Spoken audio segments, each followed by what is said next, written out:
Hello दोस्तों आज हम सीखेंगे बैंक ऑफ इंडिया में फिक्स डिपॉजिट का फॉर्म कैसे फिल किया जाता है। दोस्तों चैनल पर अगर आप नए हो तो सब्सक्राइब जरूर कर लीजिएगा, क्योंकि बैंक ऑफ इंडिया से जुड़ी हुई सारी इन्फॉर्मेशन और न्यू अपडेट्स यहाँ आपको सबसे पहले मिलेगी। तो दोस्तों देर न करते हुए चलिए शुरू करते हैं।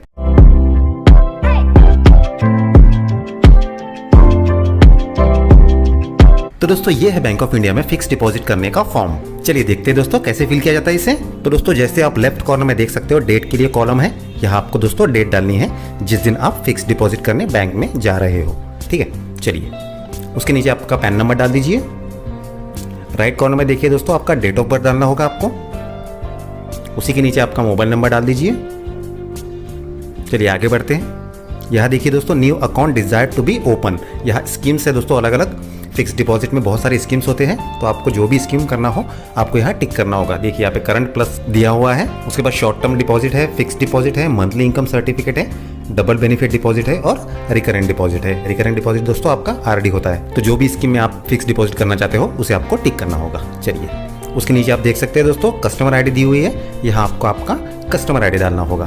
दोस्तों आपका कस्टमर आईडी आपको आपके पासबुक पर मिल जाएगा। उसके जस्ट नीचे देखिए दोस्तों फर्स्ट एप्लीकेंट नेम लिखा हुआ है। यहाँ आपको जिस नाम से आपको एफडी बनाना है वो नाम देना होगा। दोस्तों राइट में देख सकते हैं दोस्तों आप सेकंड एप्लीकेंट के लिए जगह दी हुई है। अगर आपको एफडी जॉइंट में ओपन करना है तो यहाँ आपको सेकंड एप्लीकेंट का कस्टमर आईडी और नाम देना होगा। चलिए दोस्तों आगे बढ़ते हैं। Mandate for account operations. ठीक है, मतलब अकाउंट कौन ऑपरेट करेगा। तो अगर आपका सिंगल एफडी में अकाउंट है तो जस्ट आपको सिंगल पे टिक करना होगा, और अगर आप एफडी जॉइंट में ओपन कर रहे हैं तो आपको दोस्तों अकॉर्डिंगली यहाँ पे टिक करना होगा जिस भी प्रकार का आप ऑपरेशन चाहते हैं। जैसे कि दिया हुआ है यहाँ पर आइदर और सर्वाइवर, फॉर्मर और सर्वाइवर, एनीवन और सर्वाइवर, या जॉइंटली बाय ऑल अदर्स भी है, या फिर same as my ours existing account. Saving account जो भी आपका बैंक में अकाउंट है सेविंग, उसमें जो अकाउंट का ऑपरेशन दिया हुआ है उसके अकॉर्डिंगली अगर आपको रखना है तो यहाँ आपको टिक करना होगा same as my existing account. ठीक है, चलिए आगे बढ़ते हैं। पेमेंट डिटेल्स आपको देना होगा दोस्तों। देखिए यहाँ पे दिया हुआ है ट्रांसफर फ्रॉम माई सेविंग या करंट अकाउंट, मतलब जो आपका सेविंग और करंट अकाउंट एग्जिस्टिंग बैंक में है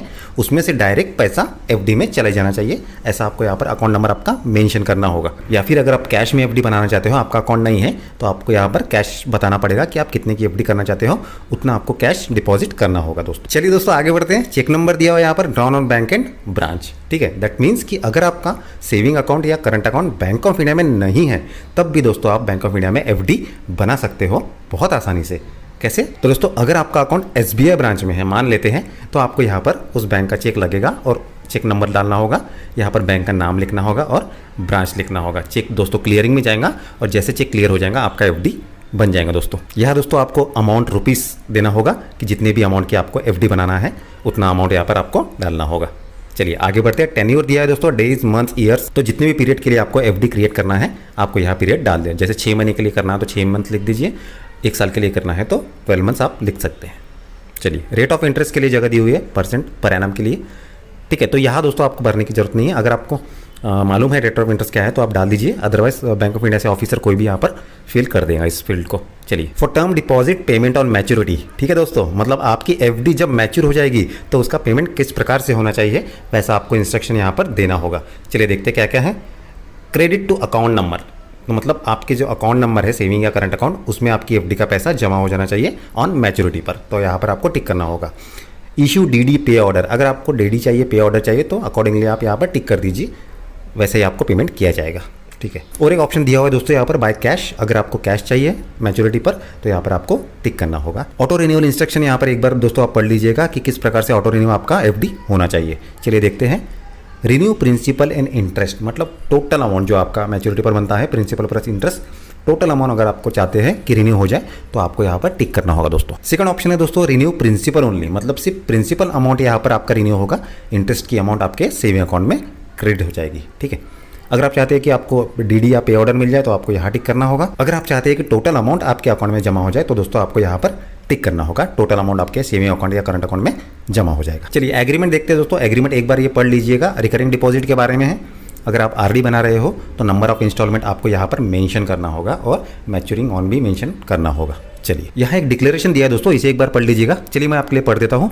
आई we hereby declare that although we have open this term deposit account in our joint names with operational instruction repayable to E R S, मतलब either और survivor या former और survivor, However, we jointly agree that in the event of demise of either of us, the premature payment may be done to the survivor.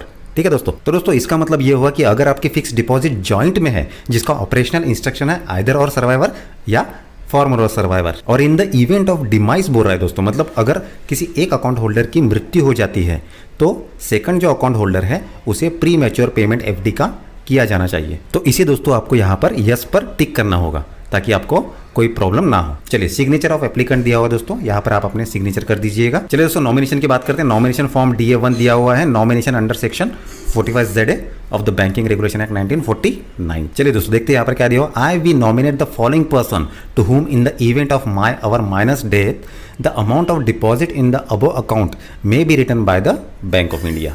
As nominee is minor on this date, I we appoint dash to receive the amount of deposit in the account on behalf of the nominee in the event of my our minor's death during the minority of the nominee। तो दोस्तों इसका मतलब ये हुआ कि जो nominee है वो माइनर है, मतलब उसकी उम्र 18 से कम है। इस केस में दोस्तों आपको यहाँ पर किसी को अपॉइंट करना होगा, यहाँ पर आपको किसी का नाम देना होगा कि अगर अकाउंट होल्डर की डेथ हो जाती है तो उस केस में दोस्तों जिसका भी नाम आप अपॉइंट करेंगे उसे पेमेंट किया जाएगा। लेकिन दोस्तों अपॉइंटी जो है उसकी एक वैलिडिटी रहेगी, क्योंकि जो नॉमिनी है वो अभी माइनर है, वो एक बार मेजर बन जाएगा तो अपने आप अपॉइंटी की वैलिडिटी खत्म हो जाएंगे दोस्तों। चलिए दोस्तों आगे बढ़ते हैं। यहाँ पर देखिए name and address of nominee दिया है, तो नॉमिनी का नाम आपको यहाँ पर देना होगा और एड्रेस भी देना होगा। चलिए, if nominee is minor, date of birth stick out if nominee is not a minor. ठीक है दोस्तों, अगर नॉमिनी माइनर है तो यहाँ पर आपको डेट ऑफ बर्थ उसकी देना होगा, नीचे आपको उनकी एज भी देना होगा। आगे दिया हुआ है नॉमिनीज रिलेशनशिप विथ डिपॉजिटर, मतलब डिपॉजिटर के साथ नॉमिनी का क्या रिलेशन है दोस्तों, यहाँ पर आपको मेंशन करना होगा। जैसा सन है तो सन लिखिए, ब्रदर है तो ब्रदर, मदर है तो मदर। चलिए आगे बढ़ते दोस्तों। Signature of two witness if thumb impressions obtain.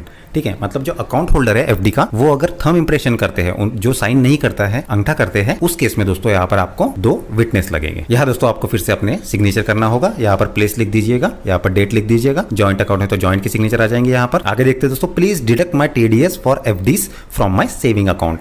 अगर आप चाहते हैं कि आपकी एफडी का जो TDS है वो आपके सेविंग अकाउंट में से कटे तो आपको अकॉर्डिंगली यहाँ पर मेंशन करना होगा। उसके बाजू में दोस्तों कस्टमर आईडी दी हुई है तो आपको यहाँ पर अपना कस्टमर आईडी डालना होगा। ठीक है दोस्तों, उसके नीचे एक्नॉलेजमेंट ऑफ नॉमिनेशन है, यहाँ आपको कुछ नहीं भरना है, ये बैंक ऑफिसर द्वारा फिल किया जाएगा। तो दोस्तों ये है बैंक ऑफ इंडिया में फिक्स डिपॉजिट करने का फॉर्म, बहुत आसान है दोस्तों। इस फॉर्म के साथ दोस्तों आपको कोई भी डॉक्यूमेंट्स देने की जरूरत बिल्कुल नहीं है, बस ये फॉर्म फिल कर दीजिएगा और ऑफिसर के पास सबमिट कर दीजिएगा, आपकी एफडी बन जाएंगी। तो दोस्तों आप समझ ही गए होंगे कि फिक्स डिपॉजिट का फॉर्म कैसे भरा जाता है। और दोस्तों अगर आपको हमारी वीडियोस पसंद आती है तो प्लीज सब्सक्राइब कर दीजिए हमारे चैनल बैंकिंग विद उत्कर्ष को और बेल आइकन दबाइए ताकि जब भी हम नई वीडियो अपलोड करें उसकी नोटिफिकेशन सबसे पहले आपको मिले। Thank you for watching this video.